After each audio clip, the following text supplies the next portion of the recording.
Mayad na aldaw.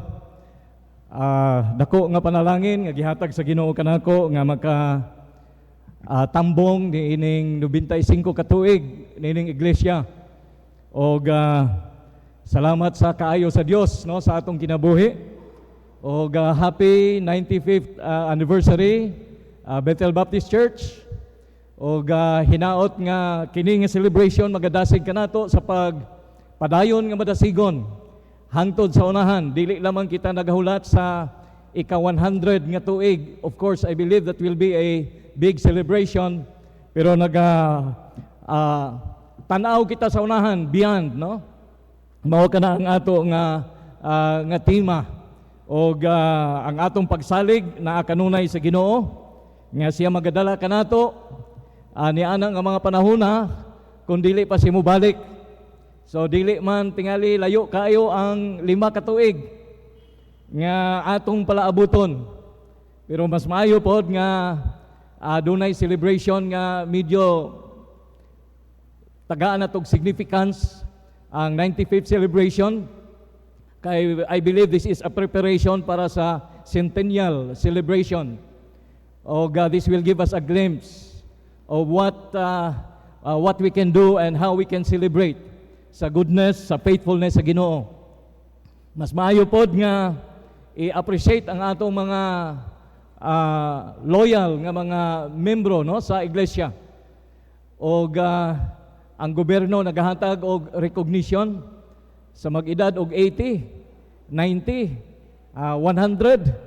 So maayo pod nga kita maghatag og recognition, and that is a good gesture of appreciation sa church para sa ato mga membro nga loyal, matinud-anon sa pagpangalagad diha sa Ginoo. So tingali walay cash nga involved, pero i-claim na lang inyo ang reward no dito sa langit. So karon nga higayon maghahatag kita sa atong panahon sa pagpamalandong sa pulong sa Dios og atong giuluhan ang atong mensahe nining kabuntagon. Give thanks no unto the Lord. So this is a day of thanksgiving as we celebrate 95 years of God's goodness for this church. Og hinaot nga malipayon ang atong kasing-kasing. Ingon sa usa ka writer kay nana diha, usa ka preacher si Charles Stanley, the best time to thank God is during our darkest hours. Of course, this is a time also to praise God, to celebrate His goodness. But we should remember that not only during the time of triumph nga mag-celebrate kita, but also during the time of difficulties no sa ato ang kinabuhi, because we know God is good. Mao kining makita nato sa kinabuhi ni Apostol Paul dinhi sa 2 Corinthians 12:9, familiar kayo nga bahin sa kasulatan. And he said unto me, my grace is sufficient for thee, for my strength is made perfect in weakness. Most gladly therefore will I rather glory in my infirmities, that the power of Christ may rest upon me. Gihapon nagapasalamat si Apostol Pablo bisan sa kalisod tungod kay nakita ang gahom sa Dios ni ana nga mga panahona. Busa sa iyang nga conclusion sa verse 10, ingon niya, therefore I take pleasure in infirmities, in reproaches, in necessities, in persecutions, in distresses, for Christ's sake. For when I am weak, then I am strong. So, pasalamat kita nga sa kalipay, sa kalisdanan, sa kalisod, kita gihapon makapasalamat sa Dios tungod nga ang Dios maayo sa ato ang kinabuhi. So ang atong mensahe ato kining gibase dinhi sa usa ka text sa Psalm 107 verse 1. Ingon dinhi, O give thanks unto the Lord, for He is good, for His mercy endureth forever. Maga-ampo kita sa dili pa kita magapadayon. Amahan mo nga langit no, nagapasalamat kami sa imong kaayo nining iglesia. Salamat Ginoo sa kadaugan nga imong gihatag. Bisan Ginoo sa mga sitwasyon nga malisod sa matag usa. Bisan panahon Ginoo sa pandemic. Ginoo ikaw gihapon matinud-anon nini nga iglesia nga nagapadayon sa pagsangyaw sa imong pulong. Nagapadayon Ginoo sa pagsangyaw sa pulong sa kaluwasan. Salamat Ginoo sa mga membro ni ining iglesia nga matinud-anon nagapangalagad kanimo. Bisan sa mga kalisod o bisan sa mga tentasyon nga miabot sa ilang kinabuhi. Busa sa ulog kami ni ining nga kadaugan, ni ining adlaw. Ug amon tinguha o Dios nga ikaw magapakigsulti kanamo. Ni ining nga higayon, aron kami Ginoo makabaton og kadasig sa pagpangalagad ug mahinumdom kami nga kining tanan gumikan lamang gayod sa imong kaayo sa among kinabuhi. Busa Ginoo among ginaampo nga ikaw magapakigsulti kanamo pinaagi sa imong alagad. Og ihimayaa ang imong ngalan Ginoo sa among taliwala samtang kami magatuon sa imong nga pulong. Amo kining gipangayo o Dios o gipasalamatan sa ngalan ni Jesus nga among maluluwas. Amen. Ingon ni Pastor Ruel nga ang akong wali kinahanglan 30 minutos ra gyud, no? Dili mo lapaw og 30 minutos. So I'll be preaching 30 minutes and 1 hour. So agwanta ka mo. But I hope and pray that the Lord will speak to us as we listen to God's Word and meditate upon God's Word. So actually, there are 3 things that we can find in this text why we should give thanks to God. Ingon din sa pulong sa Ginoo, "Oh, give thanks unto the Lord for He is good." Because of God's goodness. And then ikaduha, for His mercy. Because of His mercy. And then His mercy that endureth forever because of His faithfulness. So tulo lang kabutang ang atong pamalandungan, atong hunahunaon, atong iaplikar sa atong kinabuhi nga kinahanglan magpasalamat kita sa Ginoo una sa tanan because God is good. Because of His goodness. Maayo ang Dios sa atong kinabuhi. Og usa kini sa attribute sa Dios, ang iyang kinaiya nga siya maayo. Ang iyang pagkamaayo, perfect goodness. Og mao kanang sulti din sa Nahum chapter 1 verse 7. Iyon ang pulong sa Dios, "The Lord is good, a stronghold in the day of trouble, and He knoweth them that trust in Him." Atong makita din ang contrast, ang trouble ug ang goodness. It's a time of trouble, but yet God is good, og siya nakahibalo kinsa kadtong magasalig kaniya. So dili kita magduha-duha. We should not doubt the goodness of God, because if God is not good, then He is not God at all, because He is always good. Di ba? So naaman na atong ang expression nato, God is good, no? All the time. And all the time, God is good. So, doon ako'y paghahulaman din nga quotation sa akong friend, si Brother Jess Corabo, iya kining gi-post no, sa Facebook, o sulti dito, "Gratitude is not only a celebration when good things are happening, but gratitude is a declaration that God is good." That's why God is glorified when we give thanks to Him in all things, because that will declare His goodness. Kung magpasalamat kita sa Dios, atong gihimaya ang Dios, kay atong gipakita ang iyang kaayo nga siya Dios nga maayo. Dili siya dautan, kundi siya Dios nga maayo. Usa ka butang nga kinahanglan atong kilalahon ang Dios. Usahay makalimot kita unsa ang Ginoo sa atong kinabuhi. Kinahanglan atong hinumduman kini nga kinaiya that God is good. Og walay dautan diha kaniya. Si Moses, he wanted to understand who God is. Unsa ang Dios, unsa ang iyang kinaiya. Og sulti din sa Exodus chapter 34 verse 6. "And the Lord passed by before him and proclaimed, the Lord God, merciful and gracious, long-suffering, and abundant in goodness. So, ang wala mahupas, walay pagkahupas ang kaayo sa Dios. Ang tao usahay maayo, o doon na po higayon nga dili pod maayo. Doon ay mga panahon nga ang tao maayong batasan, pero abot po ang panahon nga mugawas po ang dili maayong batasan. Kay labi na kung mabutang sa mga lisod nga mga sitwasyon, o tingali pressured sa deadline, o kung sa padihang mga requirements.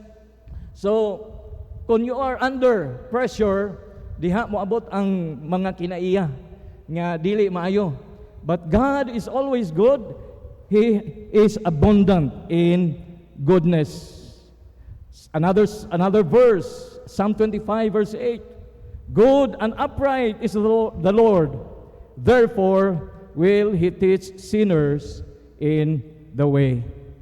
Tungod kay maayo ang Dios, dili niya kita biyaan, kita nga mga makasasala, iyang giyahan nga makakaplag gihapon sa dalan nga matarong. Sulti sa usa ka writer, no? Actually si Arthur Pink. I don't really agree in all the things nga iya gina-mention, pero sulti niya dinhi, He is infinitely good. The creature's good is but a drop. But in God, there is an infinite ocean of gathering together of good. He is eternally and immutably good, for He cannot be less good than He is. As there can be no addition made to Him, so no subtraction from Him. Di nato kadugangan ang kaayo sa Dios. Dili po nato makuhaan ang kaayo sa Ginoo. Ang kaayo sa Dios magapabilin hangtod sa hangtod, walay kausaban. So ang goodness sa Ginoo nagabalance sa iyang gahom, sa iyang power. Delikado kung ang usa ka tawo dunay gahom pero dili siya maayo. Kay lagmit kana nga gahom gamiton sa dautan nga mga paagi. Apan salamat sa Ginoo nga ang Dios bisan siya gamhanan sa tanan, apan siya maayo usab. Busa doon na kita'y confidence nga ang iyang gahom gamiton alang sa atong kaayuhan. So when we think about God's power, the immensity sa gahom sa Dios, we are comforted by the fact that God is good. He will not use His power para sa dautan nga mga paagi, because there is no sin in Him. Ingon dinhi sa mo kini ang atong gi-mention, God's goodness balances His wisdom and power. Dunay mga tao nga maalam, pero wala nila gibalance sa goodness. Maubitaw na matingala ta nga graduate man ta ni iog maayo nga eskwelahan. Graduate man ta nig mga bantog nga eskwelahan. Pero ngano man nga ang iyang kinaiya ingon ani, ngano man nga ang corruption, the issue now, karon nga mga panahon na corruption, all these things. Pero kinsa man kini mga tawhana, kung imong dantawon, ang ilang background, mga guwapo kayo, nindot kayo mga background, ang ilang eskwelahan, mga prominent, mga bantog nga mga eskwelahan, maalam sila. Apan tungod nga wala gibalanse sa goodness sa Dios, mao kini nga daghan kita problema. Dunay mga tao nga dunay gahom, apan ang ilang gahom, ang ilang posisyon, wala gamiti, wala balance sa goodness. That's why we praise God that God is a complete God. Nga ang iyang pagkagamhanan, siya giparisan usab sa iyang pagkamaayo. Makita nato kana dinhi sa Genesis chapter 1:31, of which makita nato ang iyang creation. And God saw everything that He had made, and behold, it was very good. So, tanan nga iyang gihimo, pinaagi sa iyang gahom, giparisan kini sa iyang kinaiya, His goodness. O ang tanan nga maayo nga atong madawat sa atong kinabuhi, it is because of God, because God alone is good. Sulti dinhi sa James 1 verse 17. Every good thing bestowed and every perfect gift is from above, coming down from the Father of lights, with whom there is no variation or shifting shadow. What does that mean? It means nga ang tanan nga kaayo, you cannot separate God from goodness. Dili nimo masiparar ang Dios gikan sa goodness. You talk about good education, it is only good because God is there. Kung wala ang Dios ni ana nga education, imposible mahimong good. If there's something good, because that goodness is taken from the very character of God. So dili pwede nga masiparar nimo na. That's why ang atong education, importante nga naagyod ang Dios diha, because you remove God, there's no such thing as good education, because God or goodness comes only from God. So mao kini nga usa ka hagit kanato padayon kita sa while there is opportunity sa pagtudlo sa mga kabataan, sa paggiya sa mga kabataan, sa pulong sa Dios, kay kung gusto kita mohatag og maayong edukasyon, kinahanglan ang Dios apil diha. Because without God, there's no such thing as goodness. Sulti din sa Psalm 84 verse 11, for the Lord God is a sun and shield. The Lord gives grace and glory. No good thing does He withhold from those who walk uprightly. So, importante ang goodness sa Ginoo para sa atong kaayuhan, because God is also powerful, ug importante ang presence sa Ginoo because God is the only source of goodness. It is our knowledge in God's goodness that we are motivated to obey Him. Tungod kay ang Dios maayo, dili kita mahadlok mosunod kaniya. Ang mga tawo nga nahadlok mosunod sa Dios kay ang ilang hunahuna nga base kung mosunod sila sa Ginoo, madaot ang ilang kinabuhi, maguba ang ilang kinabuhi, wala makasabot. Nga ang pagsunod sa Dios naa diha ang kaayuhan. So our knowledge of God's goodness will motivate us to obey Him. Our knowledge in God's goodness will also motivate us to thank Him in all circumstances. Kay balutang ang Dios maayo, therefore we can thank Him in all circumstances. Romans 8:28 says, and we know that all things work together for good to them that love God, to them who are called according to His purpose. Nga naman, because God is good. It is also our knowledge of the goodness of God that gives us comfort in difficult times. Lisod nga mga sitwasyon sa atong kinabuhi, but because God is good, we are comforted. Yun din sa 1 Thessalonians 5:18, in everything give thanks, for this is the will of God in Christ Jesus concerning you. So mga igsoon, ang hagit nato niini nga kamatuoran mao kini, dili kita malimot sa kaayo sa Dios sa atong kinabuhi sa tanang panahon, kay kini maghatag kalig-on kanato, kini maghatag paglaom sa atong kinabuhi bisan ang mga sitwasyon nga murag dili kita og kahayag. But because God is good, then we can always have hope in this life. So we should give thanks to God because God is good, and then we should give thanks to God because God is merciful. Iyon sa pulong sa Ginoo sa Psalm 107, verse 1, that He is full of mercy. Oh, give thanks unto the Lord, for He is good, for His mercy endureth forever. Unsay kahulugan ni ining mercy?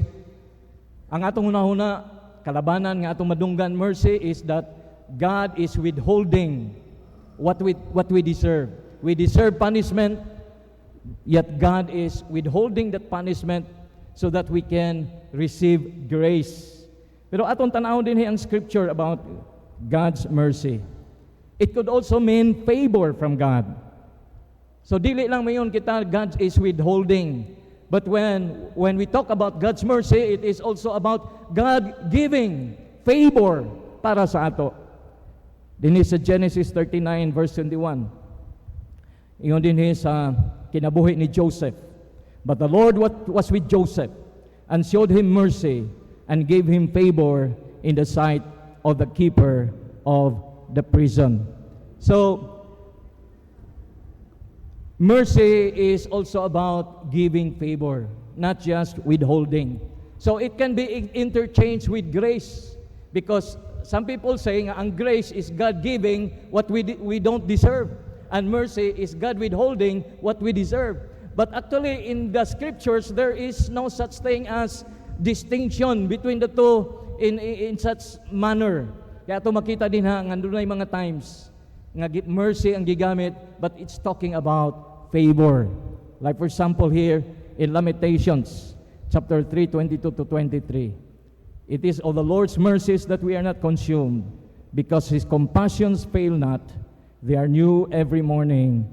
Great is thy faithfulness. So, mercy could also mean granting forgiveness. Remember not the sins of my youth, nor my transgressions, according to thy mercy. Remember thou me for thy goodness sake, O Lord. So kadako nga blessing ang gihatag sa Ginoo. He is good, He is also merciful, ug tungod sa mercy sa Ginoo, we receive forgiveness. Sa atong mga sala, nakaangkon usab kita og kapasayloanan. Sa atong mga sala, nakaangkon usab kita og kaluwasan. Ingon din sa 1 Peter 1:3, Blessed be the God and Father of our Lord Jesus Christ, which according to His abundant mercy hath begotten us again unto a lively hope by the resurrection of Jesus Christ from the dead. Another verse, not by works of righteousness which we have done, but according to His mercy He saved us. We need mercy every day. Kinahanglan kitag kaluoy sa Dios matag adlaw sa ato ang kinabuhi. I would like to illustrate this by sharing to you this parable. Why we need mercy. I would like to call this parable the publican dilemma.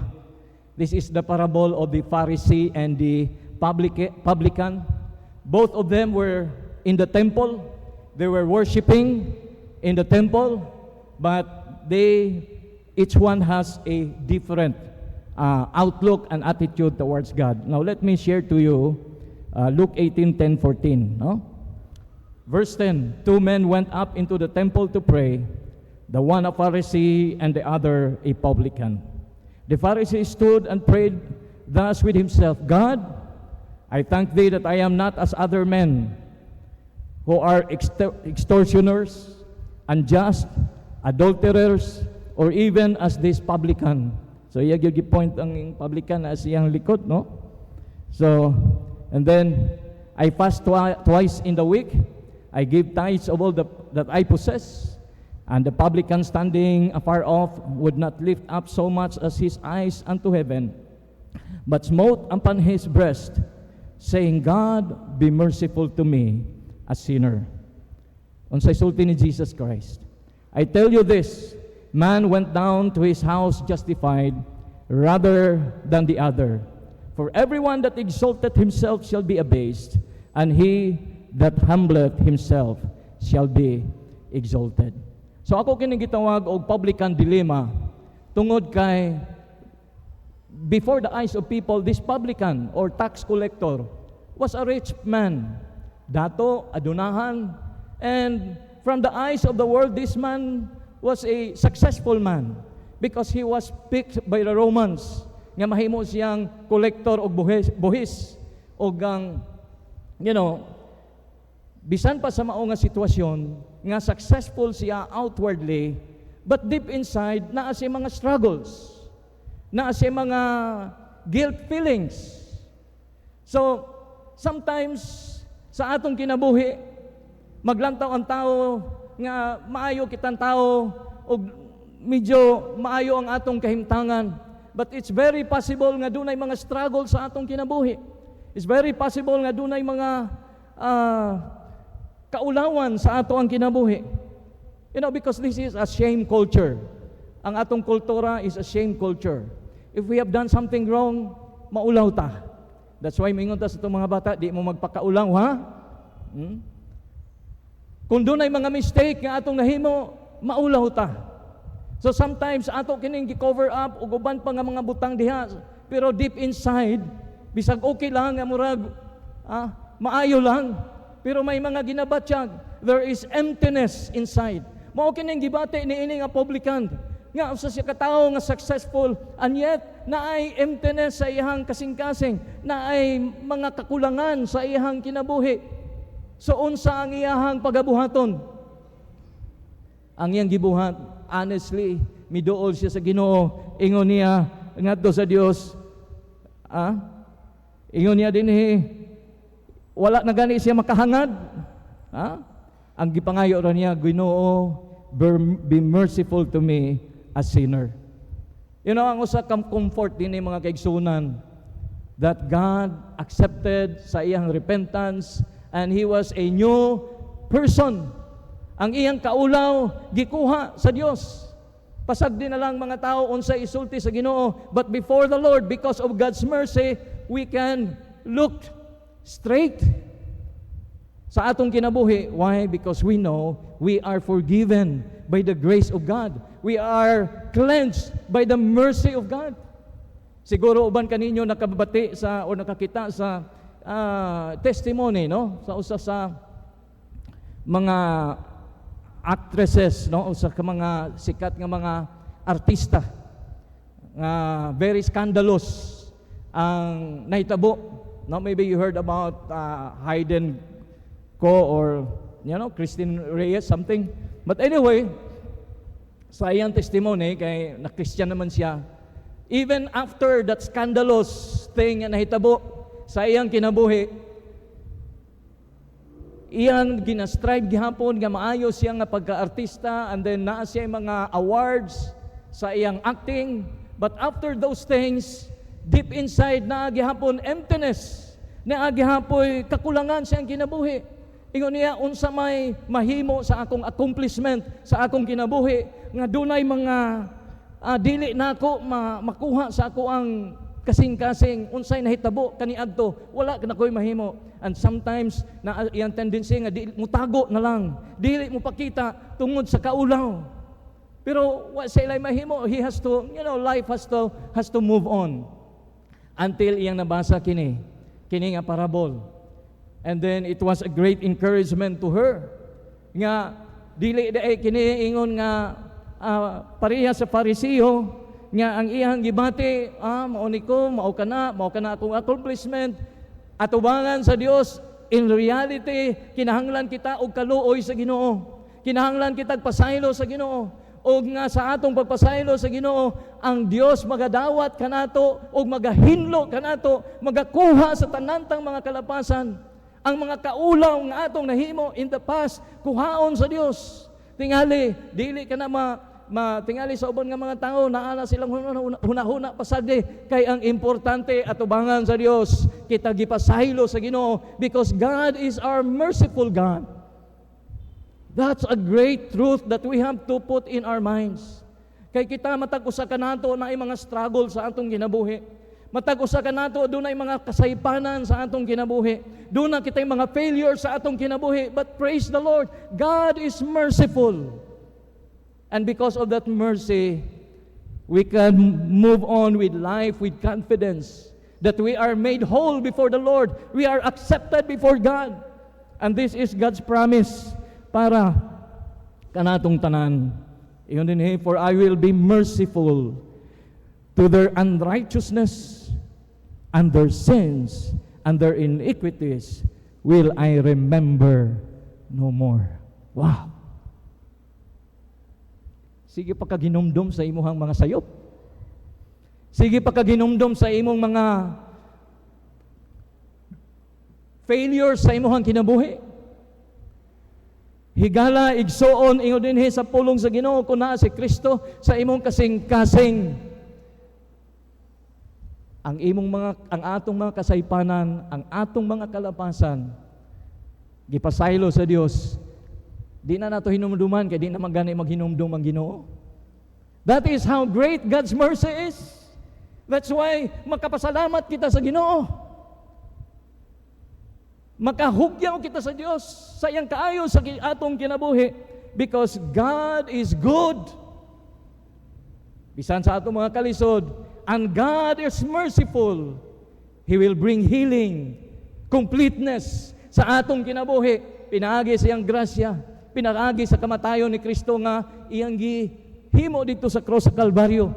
Iyang giula ang iyang dugo para kanato mahinluan kita sa atong mga kalapasan kaniadto karon ug sa umalabot. Ingon ni anak kamaluluyon ang atong Ginoo, their iniquities will I remember no more. So ay na naghinumdumi. Look beyond, ingon sa ato nga team, no?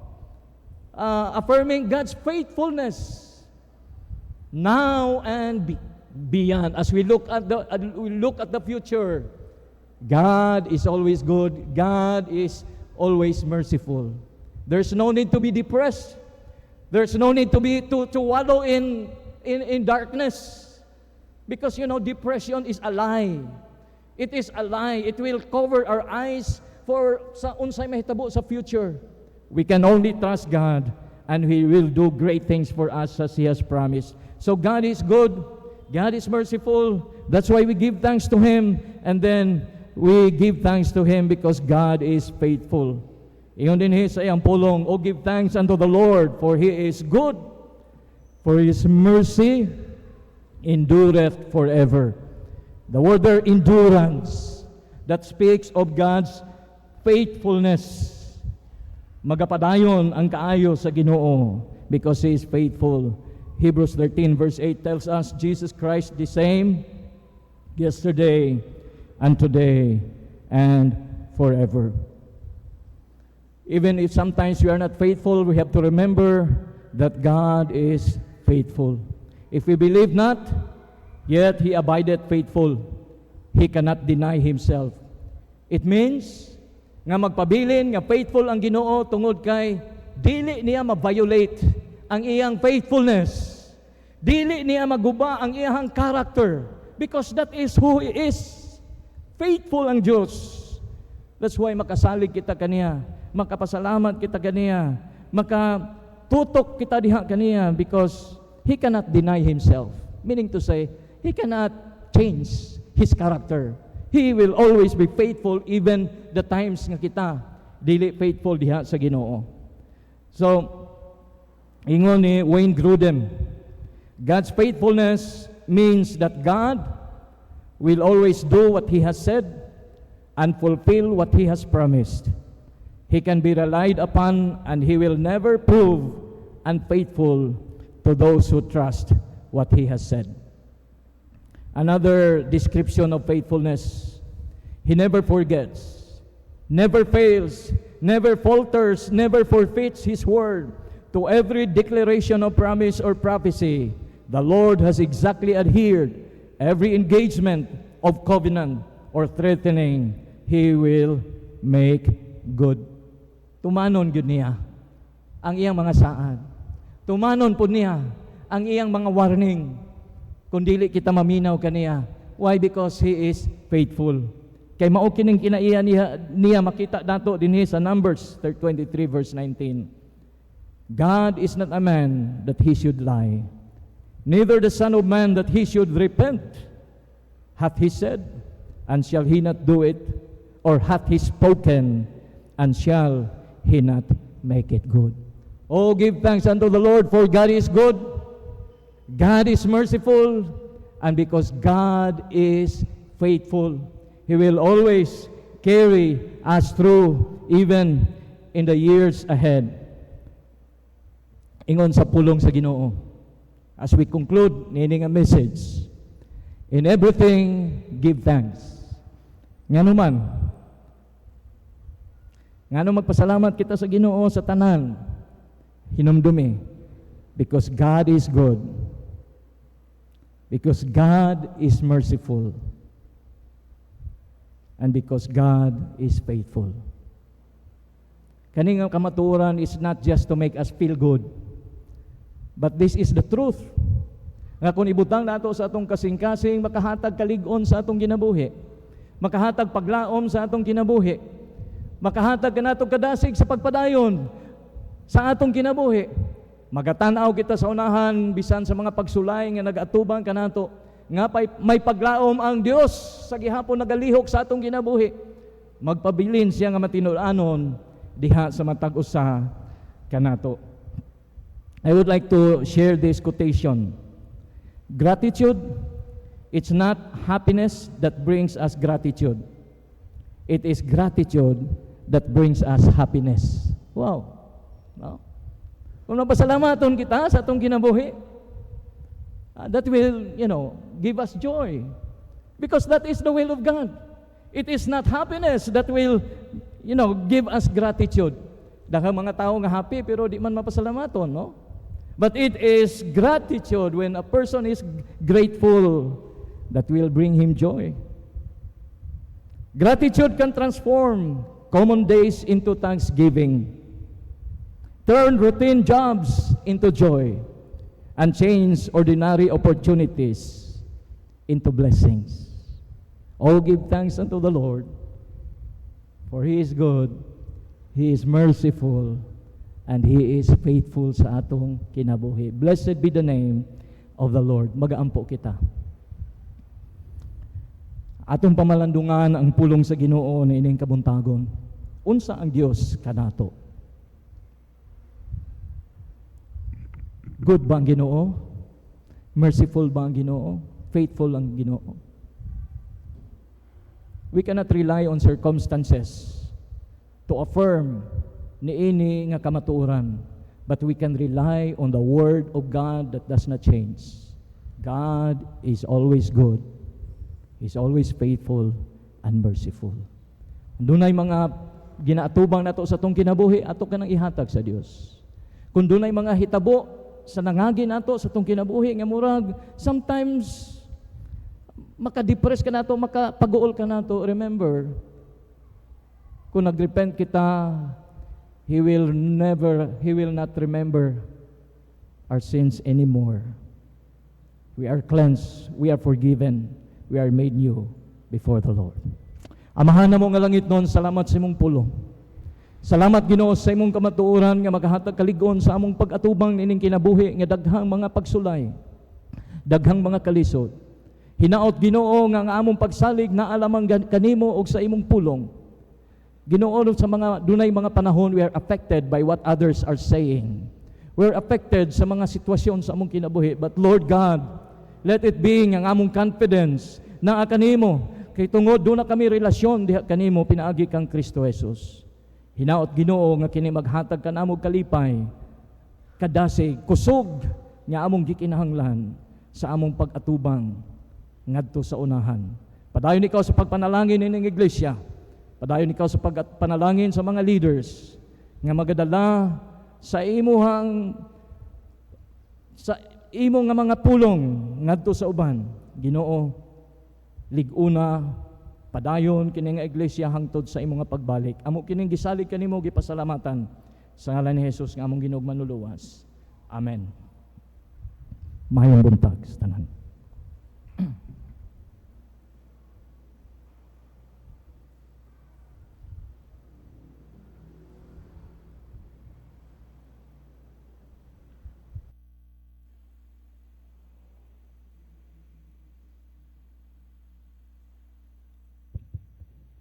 Everybody say amen. Di ba? Gwapo ang mensahe ni Pastor. I was blessed by your message, Pastor. And I hope everybody to have the same feeling as mine. Gwapo ang iyang saying, di ba? The most beautiful time to say thank you is during your darkest hour. And it's so hard to say that when you're afflicted. But anyway, I want to see your smiles today. Malipayon ba kung kumarong bundag? Uy, sa ato pa mo gihapon na atong ginawa karon kay maghatag man ta sa atong offering, di ba? Kinahanglan malipayon ta nga maghatag sa atong mga offering. Let's look to the Lord in prayer. Father in heaven, we are so grateful for gathering as a body of believers. We're so thankful for the charge of the message we have heard. Nga kami angay magpasalamat kanimo Ginoo. Lord, sometimes people equate Thanksgiving as food.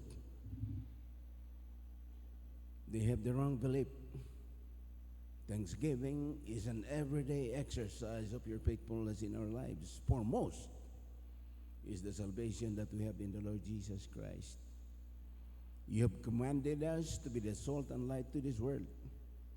We have the right to share our faith to others who do not know the Lord Jesus Christ. Some people are dying without knowing the Lord Jesus Christ, and we feel sad that we were not able to do our part. Mainly because we are ashamed of the gospel. You have given us the resources that we needed to live by every day.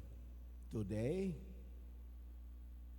as we give our tithes or offerings, Lord, may we be passionate towards our giving to you. We're not here to please people about how much we give, but most importantly is the heart of giving. So ang akong pag-ampo, Ginoo, that this offering that we are about to receive will go a long, long way in proclaiming God's goodness, God's glory, God's faithfulness in our lives, that this will be used for the building of your kingdom. So as we exercise kining among pagtuo nga paghatag kanamo Ginoo nga ikaw magapanalangin kining among bahandi nga among gipagbalik da kanimo. Salamat sa panahon karon nga imong gihatag sa ngalan ni Jesus. Amen.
Hello.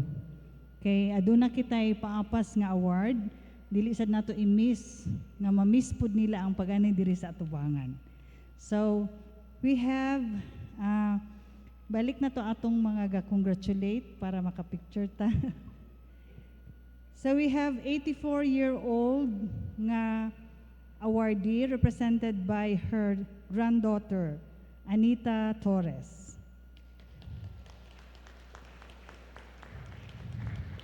And we have an 88-year-old, Rosita Valdez. Mami, pakiuban butch. And we have 91-year-old Ofelia Rubio.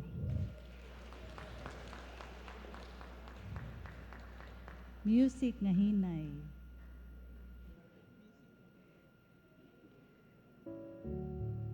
O, diba? Naka-conjud ka ng...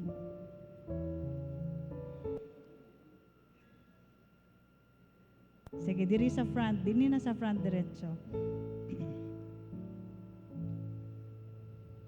Glad to see them, di ba? Dili nato sila kay makakita sa services, but they are here to grace the affair and para sa uban makita.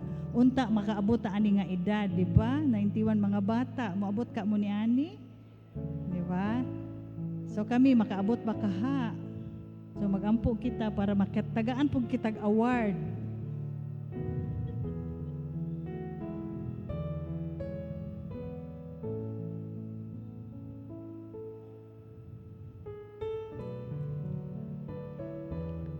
Nabungkag na. Nag 91 years old na gyud ang award. Ato lang silang i-correct. Sige, kusog nga pakpak.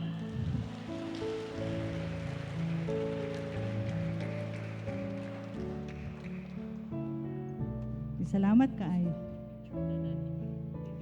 Kanang pwede ba daw maka-picture tanan? Hinay-hinay lang ta. Kay basin unya diri lang tabi, palihog kog hatod katong mga hinay-hinay na usab, hinay lang ta kay murag para diha na lang sila. Sige bi, mag-forward ta. Mag-uban kita sa music, hinay-hinay. Hinay lang. Sige.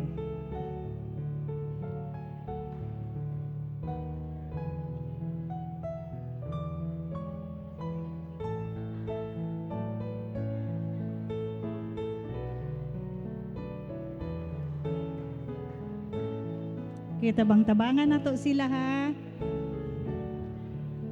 Talagsara ni 76 to 91 years old.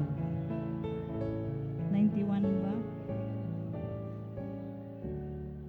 Naatay 93 pero wala siya diri. Pila mga representative para nga dili. Kadtong mga representative ganina nga nag-ani sa taas, ani sa tubangan. Palihog ko.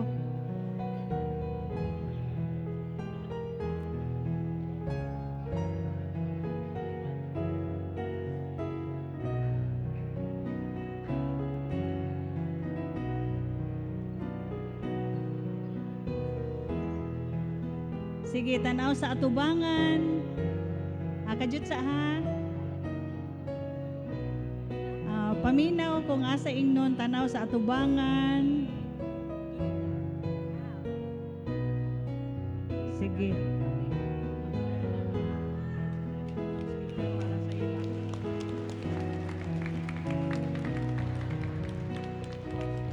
Dayon tanaw sa taas. Tuay kamera sa taas.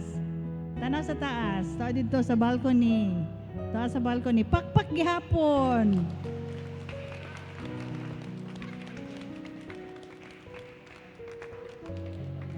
Okay, so diha lang kamo kay we will pray. Naa pa daw wave. After this, mag-ampo pa ta. Okay, wave everyone. As per kanang kuan. Wave ang audience para mo-wave sad sila. Di ba? Apil mi mag-wave. Wave. Okay, so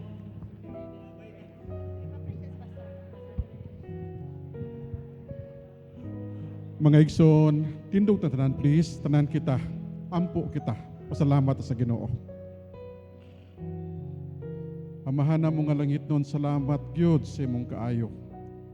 Ginoo, taas nga panahon ang Bethel Baptist Church Lord niya sa Malay-Balay.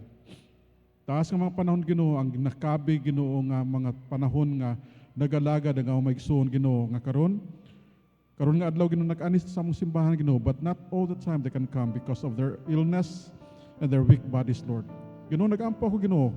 Tuos ang ubang Ginoo kanila naa sa mga kalisod, ang ibang Ginoo naa sa mga pagsulay, ang ubang Ginoo naa Ginoo sa mga panahon Ginoo nga di sa kasabot Ginoo silang paghimuon.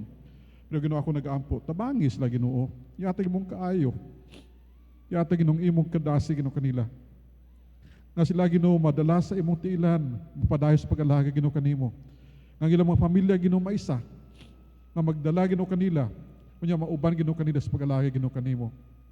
Ginoo na kay baloy ka og nas mga makimtangan. As Lord God, this morning, we may be shedding tears, but after that, Lord, we're going to be happy because we know that you are here with us. Help them, Lord, with their conditions. Tabangis la Ginoo, nya kami Ginoo nga nag-alaga Ginoo kanimo. Ibutang ka namo Ginoo sa kanamong imong kadasig, ibutang kanamo Ginong kalinaw, ibutang Ginoo kanamo ang amo nga paglantaw Ginoo nga mahimo kami example sa uban. Ug tabahay kami Ginoo nga among iglesia nga imong gitukod para Ginoo kanamo magpadayon nga mag-alaga Ginoo kanimo. Salamat gyud karong nga buntag. Unya kami nag-aampo sa among mga tigulang nga dinhi, ang uban Ginoo sa dili sayon sila makatindog, but they're here, Lord. Bless them. Use them. And use them, Lord, as a blessing to other people. Thank you very much for this day.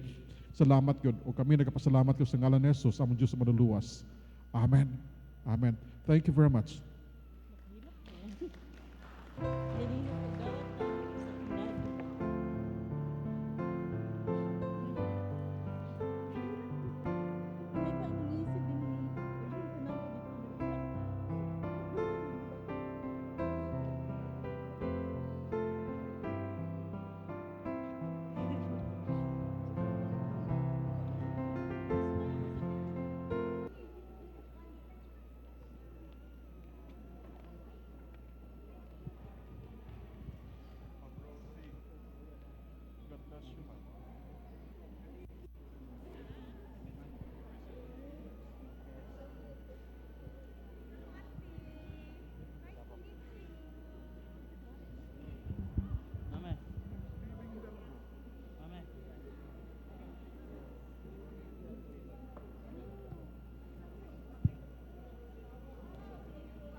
Hello.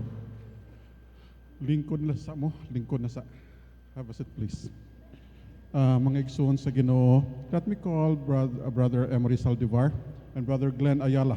Please come. I don't know sa inyo nga paglantaw ni ini, pero sa ako, I was so blessed. Can you say something on them? I was surprised with the group. Labi ng mga bata, grabe ilang tingog, tudo-tudo. It's the first time nakadungog mi o choir nga from your place nga gani din. So salamat sa Ginoo nga gidawat niyo ang invitation sa church through Pastor Ruel. God bless you. Si Brother Glenn, atong 95th anniversary nga chairman, na kami masultin hanungod sa ila. I just imagine that one day when we'll be up in heaven, diba? We'll be a different races. We'll be speaking or we'll be singing our voices, diba? Ganahan kay ko pamatig, binukid ba? Nabaguhan ko. How much more when we will be in heaven and all the races in the whole world will be singing in their own dialects, di ba? Dungan pag yung kanta. Tagali. So salamat kayo mga bata. Naluoy ko aning kini, dagko kay singot. Oh, ining bata kini. Grabe mo kanta, gibantayan ko yung bakbak na nga. Di ba? Moto'y kanta nga kinasing-kasing ba eh. Di ba? Oh, no joke. Sige, salamat kayo. Kibalabag ni, Manalog. Manalog. Naan ni sila ugma? Wala na. Wala na? Oh, salamat kay ma'am sa imong kuan pagdala sa mga kabataan. Hinaot ang Ginoo mga panalangin kaninyo dito sa Manalog. Daghang salamat. I would like to call Pastor Sagubay, please. Ani sa tubangan, ay sa mo hawak nga duha. Ay sa mo, Brother Emery. Si Pastor Sagubay, ilang nga pastor dito sa Manalog. Mani siya. Brother Glenn, kumusta sa dito? Ang ilay iyaning apelido sa Gubay. Sa una gamay pa ko, nami silingan nga sa Gubay nga daan. Unya kapag balik na ako sa Malay-Balay na po sa Gubay gyapon. Mga parinti ra gyapon na. Pero mga igsoon sa Ginoo nga ako pasalamatan nga ang ilang simbahan kapaday sa pagalagad sa Ginoo. Wala ako kay balo kano sa makita otro. Pero naibawan ako makita ra kita sa langit pila ka adlaw. So sa ako lang gitando ko kasing-kasing ba nganong nga sa kadugay nato sa Malay-Balay wa man gitang makiingani. How I wish that you can do it most of the time. But anyway, salamat God, Brother Emery, Brother Glenn. And then we would like to give a certificate to Manalog Emmanuel Fundamental Baptist Church. Moni ang sulti dini. Bethel Baptist Church of Malay-Balay City hereby presents this certificate of appreciation to Manalog Emmanuel Fundamental Baptist Church in sincere appreciation and gratitude for exemplary services rendered as our guest choir on our 95th anniversary of Bethel Baptist Church with a theme affirming God's faithfulness now and beyond. Given this 30th day of November 2024 at Bethel Baptist Church, Malay-Balay City, Bukidnon. Signed, Brother Emery Saldivar and Reverend Rio Lumelang. Can you please give that?